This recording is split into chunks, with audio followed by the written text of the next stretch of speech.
Assalamualaikum warahmatullahi wabarakatuh.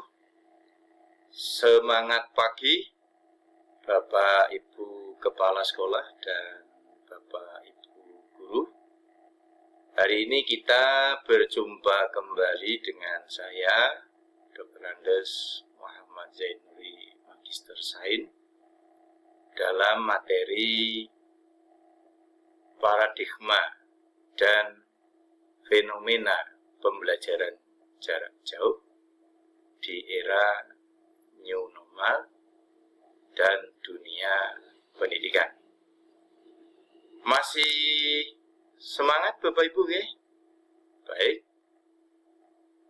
kita akan berbicara tentang new normal dan tantangan sekolah pada seri pertama ini. Nanti ada 2 seri. Seri pertama tentang new normal dan tantangan sekolah. Untuk yang seri kedua tentang pembelajaran jarak jauh. Baik.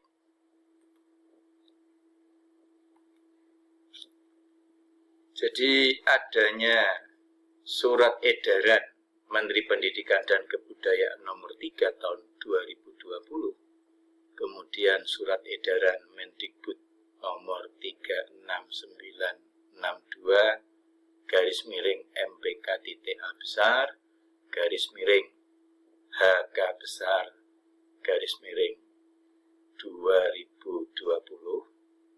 Ini mau tidak mau, suka tidak suka, mengubah kebijakan belajar dari rumah.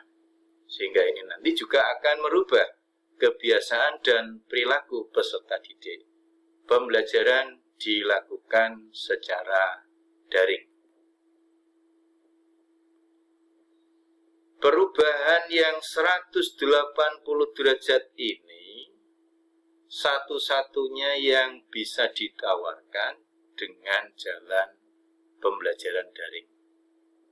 Hal ini tentunya memberikan shock terapi bagi kepala sekolah, guru, dan peserta didik.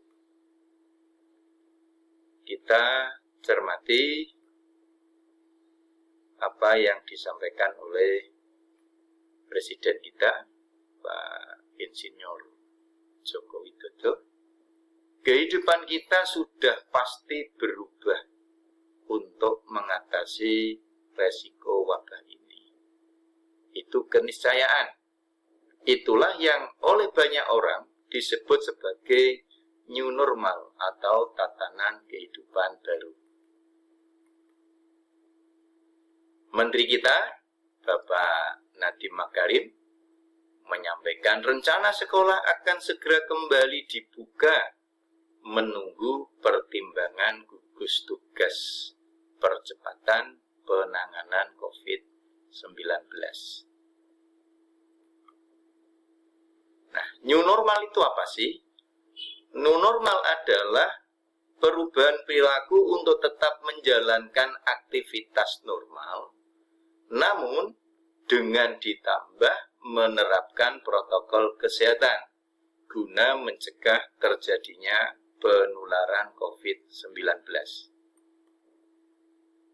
Ini kalau kita ambil salah satu hasil webinar di DPP Forum Komunikasi Bela Nusantara Indonesia beberapa saat yang lampau, Prof. Johar Arifin ini menyampaikan di sektor pendidikan tentunya ada peluang dan ada tantangan. Ini nanti yang pertama ini kita lihat. Jadi PJJ ini menjadi lifestyle di dalam dunia pendidikan Indonesia. Kegiatan akademik seperti seminar, conference, rapat dilakukan secara virtual. Tentunya ini ya tanpa batasan ruang dan dimungkinkan biayanya minim. Homeschooling, online course, ini diprediksi berkembang pesat bagi kalangan masyarakat ekonomi menengah ke atas. Oleh karena itu, tantangannya juga begitu. pemerintah harus menyediakan, membangun infrastruktur pendukung. Bagi masyarakat ekonomi kalangan bawah ini tentunya juga tidak mudah.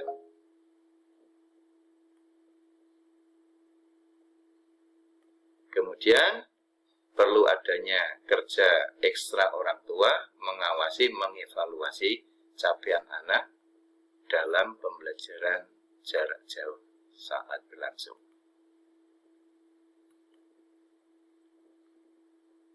Menurut epidemiolog Dr. Diki Budiman, MSc, PH, PhD, pelaksanaan new normal baru bisa atau boleh dilakukan jika kesiapan perangkat dan prosedur screening telah dipenuhi. Bila belum dilakukan screening, maka sangat tidak dianjurkan untuk dipaksakan karena berbahaya. Bisa menimbulkan klaster baru, klaster sekolahan. Oleh karena itu, penerapan aturan pola sekolah baru ini meliputi wajib bermasker, pengaturan jarak, tidak menyentuh, membiasakan cuci tangan, penyediaan wastafel, hand sanitizer pada beberapa lokasi sekolah. Artinya apa? Sarana ini harus sebanding dengan jumlah peserta didik yang ada di sekolah itu. Pedagang dilarang masuk. Kantin ditutup. Siswa hanya membawa bekal sendiri dari rumah. Nah, sekarang kita lihat apakah kita ini di dalam tingkat kedisiplinan kita ini sudah memenuhi persyaratan apa enggak? Kalau kita catat, kita cermati pendapat dari Prof. Howard Gardner, sebuah bangsa bisa berdaya saing apabila memiliki 5 pola pikir yang semacam ini. Nah, kira-kira kita masuk di mana ini? Paling bawah. Disiplin pikir kita masih rendah. Bahkan di antara kita, masyarakat Indonesia yang masih tidak percaya adanya COVID-19. Ini bahaya sekali. Nah, sekarang kita lihat bagaimana tantangan sekolah kaitannya dengan masalah new normal, persiapan new normal, maupun pembelajaran jarak jauh. Ada 3 hal yang harus menjadi titik perhatian oleh sekolah. Sekolah harus menyediakan sarpras dan sumber daya manusia yang kompeten dalam pembelajaran jarak jauh. Bapak Ibu guru bekerja profesional dengan orientasi mutu dan keunggulan. Sehingga Bapak Ibu guru menghasilkan karya-karya unggul yang dapat bersaing di tingkat regional, nasional maupun global. Kalau guru-guru profesional, anak-anak bekerja keras, orang tua mendampingi, mengawasi dalam pembelajaran jarak jauh, maka sekolah mampu menjawab tantangan hasil peserta didik. Tidak hanya membaca, menulis, menguasai aritmatika, tetapi juga mampu berkomunikasi, mampu berketerampilan memecahkan masalah besar, literate terhadap saintifik dan teknologi. Oleh karena itu, agar peserta didik bisa semacam ini, sekolah harus membuat dan menerapkan prosedur operasional sekolah, baik itu pos pembelajaran jarak jauh yang berorientasi keunggulan maupun pos pembelajaran tatap muka di new normal apabila nanti kita sudah diperkenankan membuka sekolah dengan tatap muka peserta didik. Ini ada beberapa contoh. Ada draft contoh pembelajaran pos pembelajaran jarak jauh. Jadi ini KOP, surat putusannya, SK-nya ini. Nah, di dalam surat keputusan ini ada dua hal. Yang pertama, konsideran. Konsideran itu berisi tentang pertimbangan mengapa pos ini harus ada. Kemudian, konsideran berikutnya berisi tentang landasan hukum. Pijakan-pijakan yang bisa dijadikan sebagai pegangan dalam pembuatan pos. Kemudian bagian yang kedua yaitu diktum. Memutuskan, menetapkan pertama misalnya pos, PJJ, SMA tahun sekian sebagaimana tercantum dalam lampiran 1. Kedua, segala pembiayaan. Ketiga, apabila di kemudian hari. Keempat, ini loncat satu ya. Ini kemudian ditetapkan. Kemudian didampingi adanya lampiran. Lampiran-lampiran. Jadi apa yang ada di dalam pos itu? Misalnya nama, tujuan, ruang lingkup, penanggung jawab pelaksana, tata tertib, moda kegiatan, pembelajaran, penilaian, monitoring, dan seterusnya.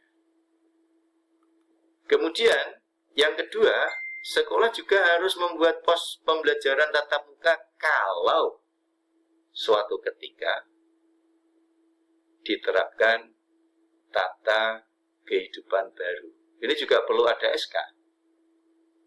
Isinya sama, ada konsideran, ada diktum, dilengkapi dengan adanya lampiran. Jadi semacam ini. Hanya saja kalau kita lihat, kita cermati, banyak di antara kita, kalau kita membuat SK itu antara isi pokok keputusan dengan pertimbangan ini kadang-kadang tidak nyambung. Kemudian tata urutan perundang-undangannya juga tumpang tindih. Mestinya kan dari undang-undang, peraturan pemerintah, keputusan presiden, kemudian peraturan daerah, dan seterusnya. Ini kadang-kadang kita tumpang tindih. Kemudian yang berikutnya yang seringkali lampiran, ya, ini sudah ada tanggalnya, sehingga nanti di bawah tidak perlu ada tempat, kabupaten, kota, dan tanggal. Karena apa? Ini sudah diwakili di lampiran. Berikutnya Bapak Ibu, ini tugas dari sekolah. Silakan Bapak Ibu bikin pos pembelajaran jarak jauh, bikin pos pembelajaran tatap muka di new normal. Kemudian silakan nanti hasilnya dikirimkan ke alamat dan nanti di WA Bapak Ibu kami kirimkan. Selamat bekerja, semangat, dan jadilah orang yang sangat bermanfaat, menjadi pahlawan-pahlawan di dunia pendidikan, mengantarkan peserta didik kita menjadi peserta didik yang handal. Kurang lebihnya saya maaf. Assalamualaikum warahmatullahi wabarakatuh.